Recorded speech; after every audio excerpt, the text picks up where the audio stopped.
Hello everyone, welcome to our today's English class. Students, today we will do the first chapter of English practice book of TAV Publications, class 7th.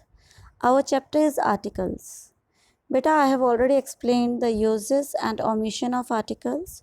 You can visit the description box and watch the video for that, okay? And today we will do the solution of all the worksheets. So let's begin our today's class. This is the first worksheet. This is just for reading and to understand the concept of articles. इसमें जो bold letters हैं आपके, जैसे आप लोग देख सकते हैं A, the, okay. So these are the articles. Basically we have three articles, A, an, and the. And articles होते क्या हैं? These are the words which are used to specify the nouns. So they are used before the nouns in a sentence. And nouns के साथ साथ बहुत सी जगह पर ये जो है they are used before adjectives also. So this was our first worksheet. Second worksheet is, here it is fill in the blanks where you have to fill with a or an. और a और an का बेटा मैंने आपको बताया था, अगर आप लोग वीडियो अपने ध्यान से सुनी है, नहीं तो आप उसको दोबारा देख सकते हैं, कि the use of a and an, जो बच्चे यहाँ पर गलती करते हैं कि वो लोग वोवल देखते हैं, एन लिख देते हैं, एंड कॉन्सोनेंट से अगर वर्ड शुरू होता है तो आप लोग वहाँ पर ए लिख देते हो. But no, it is not about vowel और consonant, it is about vowel sound and consonant sound. If the word is beginning with vowel sound, then we will put an, and if the word is beginning with consonant sound, then we will put a. For example, you can see here the first sentence, my father is dash honest man. Here honest is beginning with H, but जो sound आ रही है वो किसकी आ रही है? Honest. हम इसको ऐसे भी लिखते हैं, ठीक है? तो because it is giving the vowel sound, so that's why क्या आया यहाँ पर आंसर हमारा? एन, जबकि ये कॉन्सोनेंट से शुरू हो रहा है. सिमिलरली हम देख सकते हैं यहाँ पर 8th sentence, dash one eyed man. One eyed O से शुरू हो रहा है, O is a vowel, but हमने यहाँ पर एन नहीं लगाया. क्यों नहीं लगाया? बिकॉज वन को जब आप बोल कर देखेंगे और आप उसका फर्स्ट साउंड देखेंगे तो हमारी बिगनिंग साउंड क्या आ रही है? व न वन. तो बिगनिंग साउंड क्या आई? व आई. व जो है हमारी कॉन्सोनेंट साउंड है, this is not any vowel sound. That's why here our answer is A. The next worksheet is again you have to fill here with A और एन, और जहाँ पर किसी आर्टिकल की ज़रूरत नहीं थी वहाँ पर हमने फिल करना था सिंबल. मैंने क्रॉस लगाया है, आप देख सकते हैं हमारा सेंटेंस 7 और 9 में. तो कहाँ पर हम लोग यूज़ नहीं करते कोई भी आर्टिकल, स्पेशली अगर हम लोग ए और एन की बात करें, तो वेन एवर आवर नाउन और एडजेक्टिव, नाउन की बात होगी, whenever our noun is uncountable, आप उसको काउंट ही नहीं कर सकते. अब यहाँ पर देखेंगे 7th में डैश करेज. करेज हिम्मत, ब्रेवरी. ब्रेवरी काउंट कर सकते हैं कि वो एक हिम्मत है, उसके अंदर 2 हिम्मत है? नहीं. सिमिलरली 9th सेंटेंस में है विजडम. तो विजडम इंटेलिजेंस, बुद्धिमानी. तो कौन कितना इंटेलिजेंट है हम उसको काउंट तो नहीं कर सकते ना. We can't count the intelligence of the person कि वो 1 इंटेलिजेंट है, 2 इंटेलिजेंट है. We can't count it. Next is, that is worksheet 4. इसमें 2 columns are given to us. First column है बेटा जो कॉलम ए है, there some sentences are given with the use of the. कौन सा आर्टिकल यहाँ पर यूज़ किया है हमने? द. एंड कॉलम बी में ये स्पेसिफाई किया है कि why that article is used there. It means यहाँ पर द के यूजेस को एक्सप्लेन किया है. तो देखते हैं उसको. जैसे हमारा फर्स्ट सेंटेंस है the man with a golden pen. तो the man with a golden pen, ये इसका आंसर क्या है? आप देखेंगे मैंने नंबरिंग की हुई है. तो कॉलम बी में जहाँ नंबर 1 लिखा है that is its answer. When we particularise a person और अ थिंग, जब हम किसी भी नाउन को पर्टिकुलराइज यानी स्पेसिफाई कर रहे हैं, उसको किसी ना किसी चीज़ की हिंट देकर, पॉइंट आउट करके हम स्पेसिफाई करते हैं। तो यहाँ पर एक मैन की बात हो रही है और उसके आगे द लगा दिया। क्यों लगाया? क्योंकि उस मैन की बात हो रही है जिसके पास क्या है? गोल्डन पेन है। ओके, तो this is the answer. Second, I bought a book. एक बुक की बात हुई है, मैंने एक बुक खरीदी। The book is about ghost. यहाँ पर तो हमने फर्स्ट पार्ट में आप देखेंगे बुक से पहले ए यूज़ किया, बट सेकेंड पार्ट में we have used the. Why? Because the is also used, आप बी कॉलम में लास्ट जो है इसका आंसर है, when we have talked about a person और a thing before. Third, the United States of America. तो बेटा जो भी countries name have common nouns in it, इसको स्पेसिफाई करने के लिए आप लोग कर सकते हैं कि किसी भी कंट्री नेम में अगर यूनाइटेड वर्ड या रिपब्लिक वर्ड यूज़ होते हैं, यूनाइटेड या रिपब्लिक, तो उसमें हम लोग क्या लगाते हैं? द। अदरवाइज कंट्रीज़ के नेम के साथ कोई भी आर्टिकल यूज़ नहीं होता। फोर्थ, आप देखेंगे द प्रेसिडेंट, और इसका आंसर है आपका बी कॉलम में सेकंड वाला। When a person thing is unique, मतलब हमें सुनते ही पता चल जाता है हम किसके बारे में बात कर रहे हैं। तो अगर हम लोग बात कर रहे हैं the president of India, the president of USA, तो हमें पता है कि इंडिया के प्रेसिडेंट के बारे में बात हो रही है।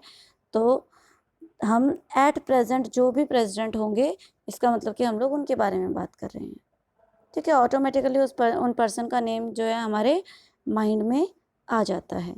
Next is the Brahmaputra. So here the is used before the name of the river, and at last the Himalayas, it is used before the name of the mountain range. Our next worksheet is,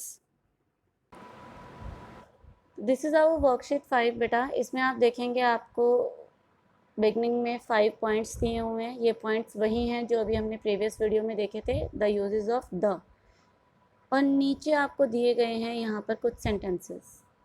तो आपने ये बताना है कि हर sentence में जो the का use हुआ है वो इन पांचों में से किस रूल के अकॉर्डिंग हुआ है, और जिस भी रूल के अकॉर्डिंग उसका यूज़ हुआ है आपने उसके सामने वही नंबर डालना है। ओके, तो you can go through it. If any doubt you can comment in the comment box.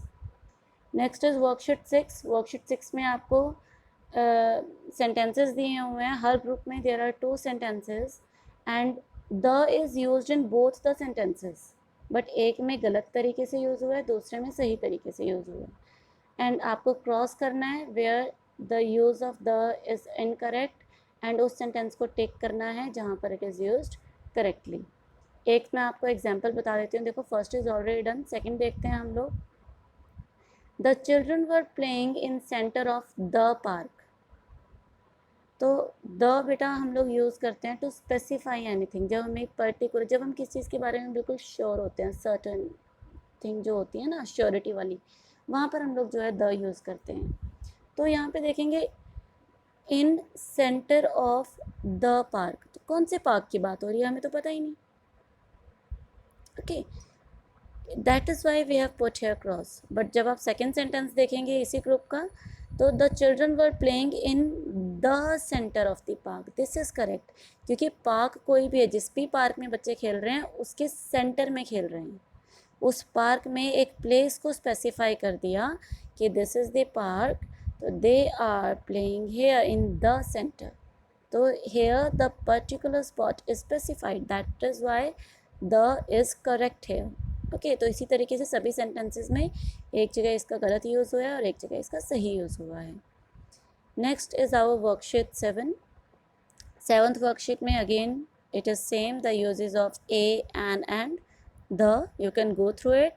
If any doubt you can ask me in the comment box. This is the worksheet 8. यहाँ पर एक story दी गई है of a cat and a mouse, and these are the jumbled sentences. You have to put the proper sequence here to make or to complete the story. You can add your own sentences also to make it more interesting, so it will be a fun for you all, so try to do it yourself. Next is worksheet 9. Worksheet 9 है हमारी बेटा, that is about the uses of inverted commas, और इसको हम लोग एक तरीके से नरेशन भी कहते हैं। ग्रामर में इस टॉपिक को डिटेल में करेंगे हम लोग। So here you can see the first sentence. Papa, a sweet for me, the little one would ask. Second sentence है, you will only have a kick, would come the angry voice of the father. अब देखेंगे first sentence में अगर आप लोग देखेंगे बेटा तो